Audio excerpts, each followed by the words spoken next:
The Republic of Botswana is a landlocked African country, whose territory is mostly desert and infertile. However, despite these great limitations, this country has proclaimed itself in recent decades as one of the African countries with the highest human development, with low rates of inflation, poverty, and corruption, in addition to having, so far, the most uninterrupted democracy in Africa. However, not many know that Botswana many years ago was one of the poorest and most backward countries in the entire world, with a high dependence on humanitarian aid. So, how did Botswana become the great country that it is today?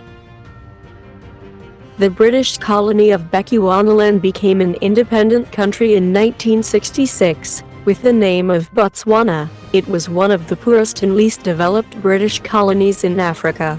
Its first president was Sir Cyrus Kama, who was a member of the African aristocracy and therefore received a privileged education in England. Almost immediately after the independence of Botswana, one of the largest diamond reserves in the world was discovered in this country. This mineral played an important role in the Botswana takeoff, but it was not decisive. Immediately the Botswana government sought to sign a contract with the South African company De Beers to start the exploitation of this mineral, where it sought to obtain very favorable terms for the government, which it successfully achieved.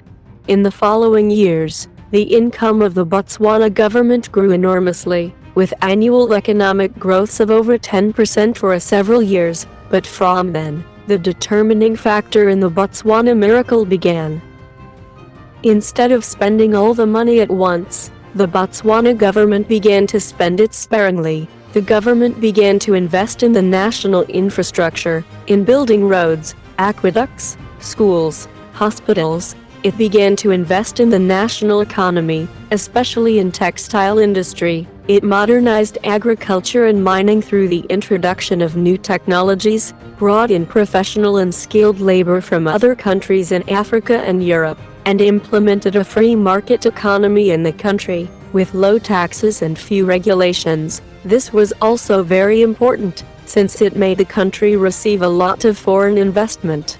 Of course, today Botswana still faces great obstacles. The country had a strong HIV epidemic that has greatly lowered life expectancy, and also has become a country highly dependent on mining. However, it is undeniable that all the progress and development that this country has obtained is admirable.